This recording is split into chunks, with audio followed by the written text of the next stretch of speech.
Notre Dame's archrival USC made a big splash this week by hiring Kliff Kingsbury to be on their offensive staff. But could this mark the beginning of the end of the Lincoln Riley era at USC? It might sound crazy, but I'm telling you, there's a chance. You are Locked On Irish, your daily podcast on the Notre Dame Fighting Irish. Part of the Locked On Podcast Network, your team every day.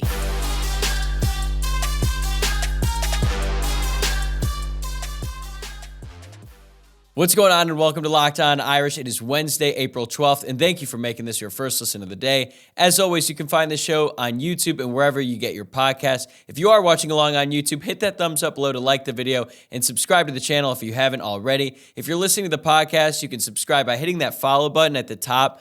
That's how you do it on Apple Podcasts and Spotify at least, but I'm not sure about the other platforms, but I'm pretty sure that they're pretty similar. Anyways, my name is Tyler Wojciak, and I'm the host. I've been a big Notre Dame fan for my entire life, and I've been podcasting about the football team since 2020. I'm also a Notre Dame alum and work at the Fox Sports headquarters in Los Angeles as a producer for our college football talent. This episode is brought to you by FanDuel Sportsbook, the official sportsbook of Locked On. Make every moment more by visiting FanDuel.com/LockedOn today to get started. And in today's episode, we're going to take a look at the latest projections for Notre Dame's top prospects in the upcoming NFL draft and go over some key developments on the recruiting trail. But I want to start with something a little different today. Let's talk about Notre Dame's archrival, USC.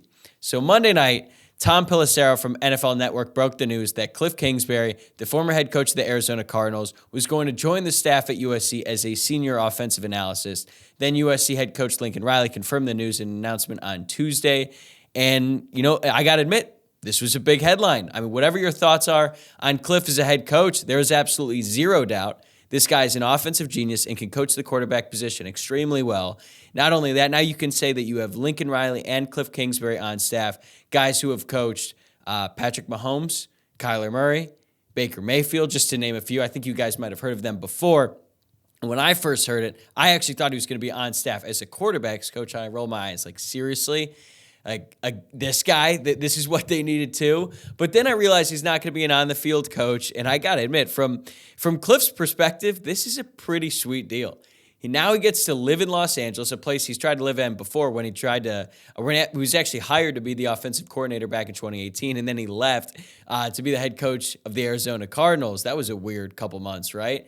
But now he gets to be involved in the game, like he's still around football, and I know that he kind of has this pretty boy persona, and he certainly facilitates that a little bit himself. But this dude is a very, very hardcore football guy, especially on offense. So he gets to be involved, gets to stay around the game, and work with Lincoln Riley. Both of them are Mike Leach disciples. So from his perspective, I get it. And he gets to work probably at least half the time less being an analyst as opposed to an actual on-the-field coach, and certainly a lot less than being an NFL head coach. So, yeah, I mean, I get it. He also probably doesn't have to recruit either. He can probably just say, hey, I'm on the staff, and that's going to be enough to get whoever the top quarterback prospect or top quarterback transfer is year after year. That's just how it's going to work at USC. So get used to this with them. I mean, as long as Lincoln Riley's the head coach there, they're going to make like a lot of big splashes on the offensive side of the ball. They're going to get top quarterback recruits almost every single year. And if the top quarterback recruit doesn't land or doesn't hit for them, they're probably just going to get an awesome transfer like they did with Caleb Williams. So for USC, it's newsy. It's a headline. It seems like a big splash. But as I thought about it more, and I try to figure out what does this mean for not only USC, but for Notre Dame and college football in general this year, I don't really think it's that big of a deal. Like, I think there's obviously going to be a positive impact. Adding Kliff Kingsbury to his staff with Lincoln Riley is going to help, but I think that the improvement is marginal. But USC was going to be a great offense anyway. Now, if they had hired someone like Jim Leonard, the former defensive coordinator from Wisconsin, I mean, that would be a different story. I think you'd have to reevaluate how you look at USC this year because defense was clearly the problem last season. They were absolutely horrid. They gave up 40-plus points to Tulane, and I know Tulane was in a New Year's Six Bowl, so it's not like there's some joke, but it's still Tulane. And USC had a huge lead, but their defense couldn't get a stop. It's the reason why they lost to Utah twice as well. So offensively, yeah, they're going to be great. Defensively, they added a couple guys in the portal like Anthony Lucas from Texas A&M and Ethan White from Florida. But, I mean, those guys don't really make me change my entire perception of their defense, and they still have the same defensive coordinator from the year before. So, to me, this is and this actually kind of happened to me recently, at least part of this story. This is like if you are on a flight and the person sitting next to you had the worst body odor of all time. And this is the part that actually happened to me recently, so it's why it's on the front of mind. So bear with me here. So imagine this guy sitting next to you. He smells terrible. He's ruining your flight experience. And flying is already terrible anyway. We all know that. And you need to move. You need to get the hell out of the way because this is just awful. You can't bear to stomach this scent that's coming off this guy who probably hasn't showered since the Bush administration. So you build up the courage to ask the flight attendant, hey, can I move? Like, can I move up or anywhere, literally anywhere else in the plane? You can put me back by the bathroom. And she's like, actually, we have 2 seats available in first class. And you're like, all right, awesome. I'm going to get the first class seat. This is sweet. And then she's like, yeah, but if you go to first class, you still got to bring that guy next to you. And you're like, what? That's the whole problem. That's the one I'm trying to get away. So obviously you take it, you go to first class because it's going to improve the flight experience. But then you get there and guess what? That guy still smells like shit. You can't escape it. So yes, the flight experience is a little bit better, but the real problem is still there, and it's going to ruin your flight experience. It's not going to make it as enjoyable as it should be because you're sitting in first class. That's USC. That's their defense. It's a stain they can't wipe off right now. At least they haven't yet. Maybe they will in the future, but I haven't seen it. And I just don't think this really impacts their season next year.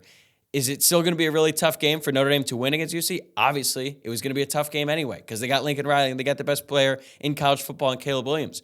So from Notre Dame's perspective, it's like, okay, I mean, now we got to score even more points, I guess. Like they were probably going to average 50 points. Now they're going to average 53. Okay, that really doesn't change much. But I thought about this even more, and this is actually something that I've been thinking about for a while. Could this be a long-term play? Like the only way I think Kliff Kingsbury is around USC longer than this season or maybe 2 max is because he's not an analyst at that point, and he's not a coordinator either. He's the head coach. Hear me out, okay? I think there's a semi-decent chance that this is Lincoln Riley's last season at USC. This is definitely Caleb Williams' last season in college, and there's a 99% chance that he's the number 1 overall pick in next year's NFL draft. He would probably be the top pick in this year's NFL draft over Bryce Young and over C.J. Stroud, which sounds crazy, but he really was that good that last season, and that's how high NFL scouts are on him. So barring some career-ending injury or an alien attack, he's going to be the number 1 pick next year.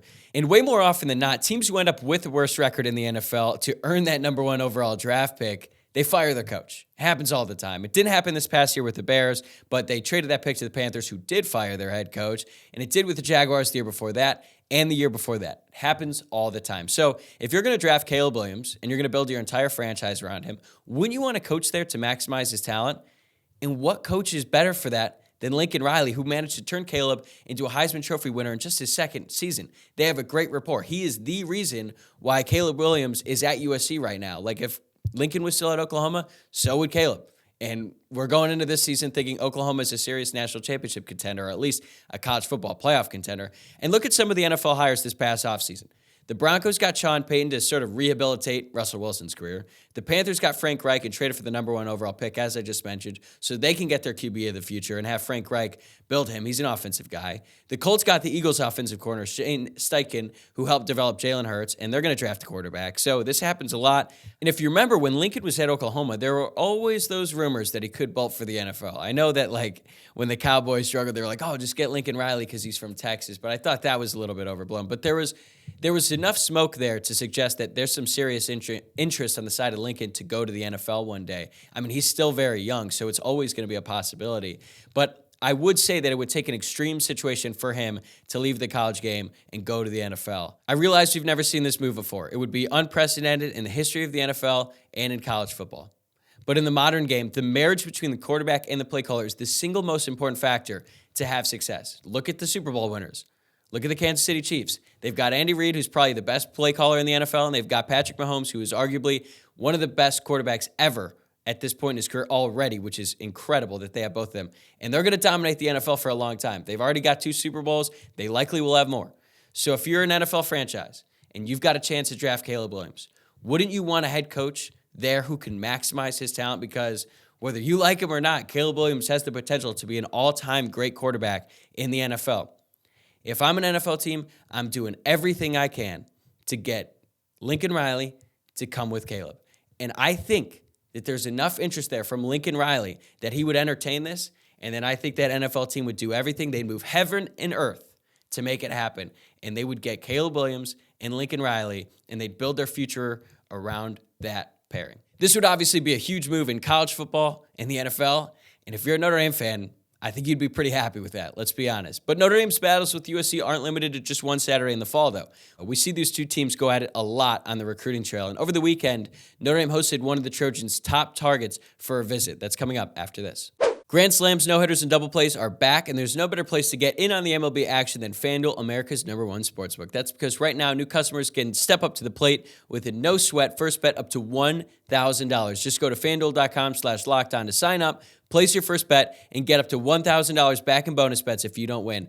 I'm not giving out a pick tonight because I'm on a self-imposed suspension. I told you guys to take the Guardians plus 1.5 against the Yankees last night, and then the Tribe went out there and lost 11-2. Not my best look. So we're taking tonight off in the picks. But don't miss your chance to get a no-sweat first bet up to $1,000 when you join FanDuel today. Just go to FanDuel.com/lockedon to sign up. FanDuel, an official partner of Major League Baseball. All right, let's talk some recruiting. Spring is obviously a hugely important time in recruiting, not just for Notre Dame, but really for every team in college football. It's an opportunity to get a lot of guys on campus, check out spring practice, check out the spring game, which for Notre Dame is coming up here in just over a week and a half. And we've talked about some visits already, namely five-star defensive lineman Justin Scott. But Notre Dame had a big one this past weekend. And normally Notre Dame doesn't host a ton of visitors over Easter weekend because, Notre Dame is a Catholic school. That much is obvious. They've got a lot going on campus. But also, most players, they don't really want to travel. But it seems like four-star safety Marquis Gallegos, who's out of Chaminade High School over here in Southern California, he wanted to do his sort of Midwestern recruiting tour this past weekend. Notre Dame was like, you know what? We need to open the doors for this kid because he is an absolutely huge priority for the coaching staff. And if you look at his recruiting rankings, it doesn't really blow you away. He's the number 23 safety in the class, the number 252 player overall. But do not let the ranking fool you. One, because I think he's a really talented player. But two, because Notre Dame really needs safeties. They actually offered him in 2022 on the Pot of Gold Day back then. He actually visited for the spring game last season. And look, we went over this before on the podcast. Notre Dame has recruited the safety position so poorly. 7 commits since 2018 and one single hit. Kyle Hamilton in 2019, the class of 2019, So I went on a big rant about that in a few podcasts ago. I'm not going to go over it again, but this is a very important position for Notre Dame, and Gallegos is a really important prospect for Notre Dame. So he visited last weekend. It sounded like the visit went really well. He really enjoyed his time with the staff. And one common thing we hear from a lot of these recruits when they visit Notre Dame is that Notre Dame really emphasizes how different they are than every other school that's looking at them. Sometimes that's a good thing. The 4 for 40, I think that's a positive. But then, you get the NIL stuff. It's not always a good thing. But Notre Dame makes it very clear from the beginning. They're very transparent about it all. And I think it appeals to some guys and it doesn't with others. That's just how it is. But it seemed to work with Gallegos.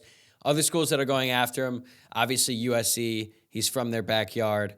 They're on the up. They need defensive recruits. So USC is going after him pretty hard. I think they might be considered the leader, but it's hard to tell because right after Gallegos visited Notre Dame, he then went to Michigan and then Michigan State right after that, which makes sense. Those two schools are really close to South Bend. And he's actually going to be at Oklahoma for their spring game on April 22nd of this year. He wants to do an official visit in June, and I feel like if you're Notre Dame right now, you got to be feeling pretty good about this because, like I said, he's already done 2 visits, and then he's got a third coming up, which should be his official in June. And, this is an absolute must-get for Notre Dame in this class, which, again, I know it sounds crazy. He's not even a top 250 player according to the 24/7 Sports Composite, but considering how high the staff is on him and considering the absolute need at safety, this is a very, very critical recruitment for Notre Dame's class of 2024, even if it doesn't, drastically impact their team rankings when it's all said and done. So that was one visitor. Notre Dame also hosted C.J. Carr and Cam Williams. Those are the 2 top offensive recruits in the class of 2024. And I probably should have led with them, but I didn't because we already pretty much knew where these guys stood. I know that once Tommy Rees left, there were some concerns about what Carr was going to do. Cam Williams just came out and said, no, I'm going to Notre Dame. That's the school he wants to go to, and that's great for Notre Dame because he is a really, really talented player. He's the number 29 player overall in this class, the number 6 wide receiver. Let's just be honest, Notre Dame doesn't get a ton of wide receiver prospects that are ranked that high, so it's an absolute must-get for this class as well. Carr's a little bit behind him. He's the number 40 player overall, the number 5 quarterback in this class. And these guys are really close, which is great to already have that quarterback-wide receiver connection before they even step on campus as students. But they're all business, too, which I think is nice.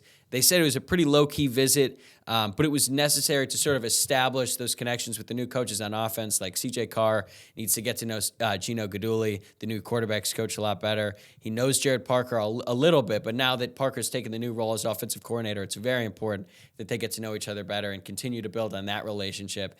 And the thing about these two guys is Notre Dame has had vocal commitments before who act as leaders of the class. Drake Bowen was certainly that guy last year, and Blake Fisher was the guy before him. And it's obviously better when that vocal leader is also like a 5-star. And when you've got 2 of them, that's really good. And Notre Dame needs offensive recruits. They need offensive skill guys to really be competing at the college football playoff. That's not new. You already know that. But having both these guys is really important.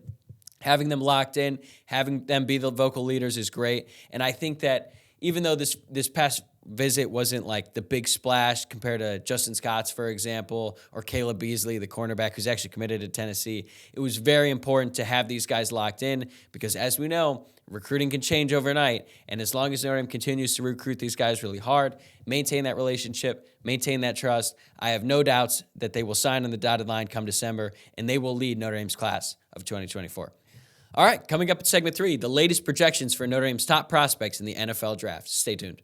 All right, so the NFL draft is just a few weeks away here, and I actually haven't talked a ton about the NFL draft on this show, but I feel like it's a good time to check in on Notre Dame's top draft prospects, see what the latest projections are so we have an idea of where these guys are going to land when the draft comes around in a few weeks here. It's also funny because it's mock draft season, and Dane Brugler from The Athletic just released The Beast, and if you're unfamiliar with that, The Beast isn't a mock draft. It's an enormous draft guide that features 401 scouting reports and 1,893 player rankings. It's insane. It's over 300,000 words. And for context, Ulysses, the epic literary fiction novel by James Joyce, that had a measly 265,000 words. That's more words than the entire Hunger Games trilogy. Hell, even George R.R. Martin thinks that's a lot of words.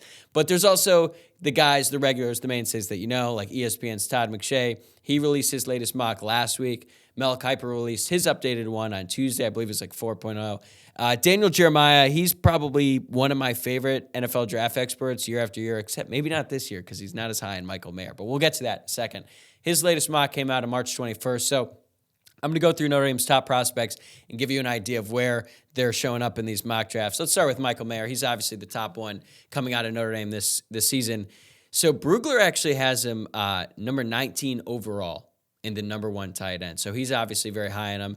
And then Todd McShay is also very high on him. He actually has Mayer landing at number 26 overall with the Dallas Cowboys. Mel Kiper agrees. He has him going to the same spot, but they actually both have him as the second tight end drafted. But then again, even though that's where they're going to be projected to be picked, McShay and Kiper both said that Mayer is actually a more complete tight end than any other tight end in this class. And it is a pretty loaded tight end class. You've got Dalton Kincaid, the tight end from Utah. He's the one who absolutely torched USC during that regular season game last year. He had over 250 receiving yards. Both McShay and Kiper and Daniel Jeremiah have Dalton Kincaid getting drafted ahead of Michael Mayer, right around the teens. But look, I think that might just be a case of NFL teams getting too cute with this. They see Kincaid as a better receiving option because he's a little bit faster, can go deeper on his routes than Mayer. But again, any NFL team who drafts someone over Michael Mayer, any tight end over Michael Mayer is making a mistake. You know it. I know it. We watched every game of Michael Mayer's college career. We know how good of a player he is. We know how good he is going to be in the NFL, but it seems like he's kind of been shifted down towards the later end of that first round, but I still think he probably has the highest floor of arguably any player in this entire draft class. So I guess the one good thing is if he does fall a little bit in the first round and he gets picked up by a really good team, he could be a plug-and-play starter on a really good team and be making big plays in the playoffs in his rookie season. It would not surprise me, and I don't think it would surprise you either. Moving on to Isaiah Foskey, it looks like his stock is down a little bit. Brugler had him as the number 60 player overall and the number 11 edge prospect.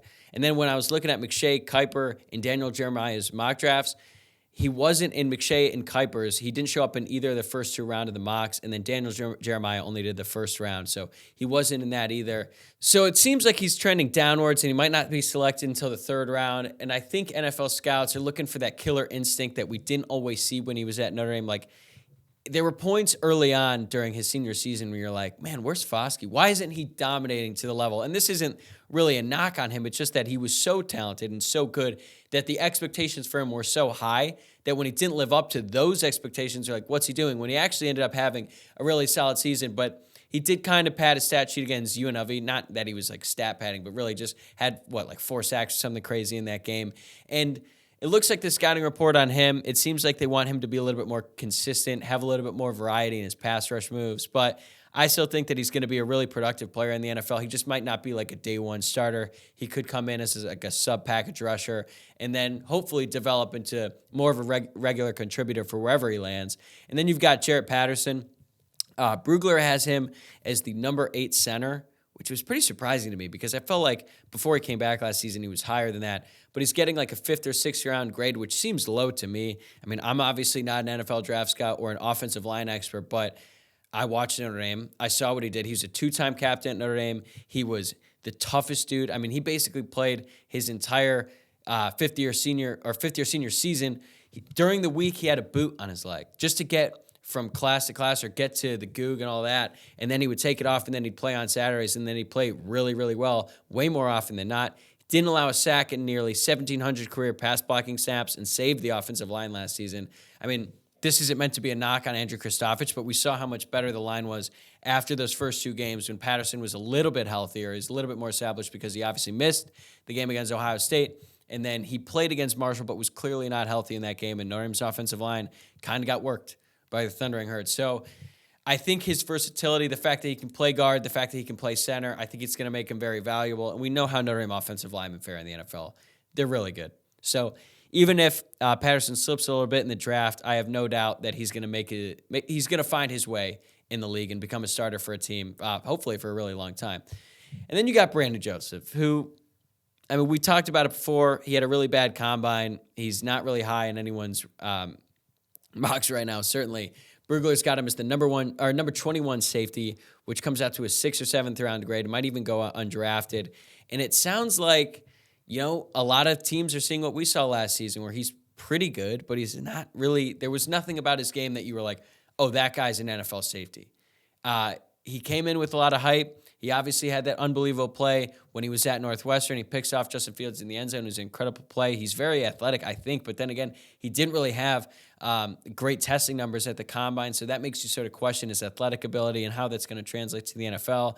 And I'll just read you the scouting report from Brugler. Quote, overall, Joseph works well from his center field perch to read and put himself in position to make plays, but his lack of explosive traits and inconsistent technique will be more noticeable versus NFL competition. He projects as a potential backup and special teamer, end quote.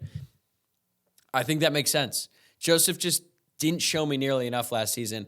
And to be honest, like based on what we've been hearing about Xavier Watts, is it that crazy to think that had Joseph come back this season at Notre Dame, he might not even be the best safety? Now, he obviously has more experience playing the safety position than Xavier Watts, who's a converted wide receiver. But I'm telling you, man, the stuff I'm hearing about Watts, it has me really excited about what he can do this year. And I honestly question if he might be even better than Brandon Joseph was that season. It's not like the craziest thing to say, I think, at this point in time. And that mark is, you know, it should be doable for Xavier Watts this season. And then you got guys like Avery Davis, Josh Lugg, both the Adamilola brothers, Chris Smith, Tariq Bracy, and Bo Bauer, all guys who are going into this year's NFL draft. They're all projected to go undrafted, which isn't the end of the world. I mean, none of these guys were invited to the combine, so this isn't too much of a shock. But personally, I think out of all these guys, the one who could make the most out of their NFL career is actually Tariq Bracy, which sounds pretty crazy. Like if you had told me that a couple of years ago, I would have been stunned by that. And I think that his early seasons, when he had some pretty bad film out there, I think that hurts him now. But I don't really think that should be the case. We saw how good he was last season as the nickel for Notre Dame. I mean, he played outstanding against Ohio State, and Notre Dame really felt his loss when he wasn't able to play against USC. That was really unfortunate. But I think that there's enough there to make me think that he's going to be at least a really good special teams player at the next level because he can tackle in the open field and he's fast enough to keep up with guys in the slot. So I think that's going to be able to translate to the NFL. I think Jason Ademilola was a really solid player at Notre Dame, and I think he could be another good player in the NFL, depending on where he lands, sort of the opportunity that gets presented to him. But that's where the Notre Dame players are currently projected to go in the NFL draft. I'm hoping to get an actual NFL draft expert on the show here in the coming weeks before the NFL draft so we can go a little bit deeper on this, hear more about what the scouting reports are on these guys, and figure out where they're going to land because, it's always great to see former Notre Dame guys get drafted, and then in the case of Michael Mayer and probably Isaiah Foskey become millionaires overnight. It's really cool to see and fun for a fan. All right, that's going to do it for me today. Thanks again for making this your first listen of the day. On the way out, remember to subscribe to the show on YouTube or wherever you get your podcasts, and give us a follow on Twitter at Locked On Irish, on Instagram at Locked On Irish Pod, and my personal Twitter account at Tyler Wojciak. That's at Tyler, Wojciak. I'll see you guys tomorrow.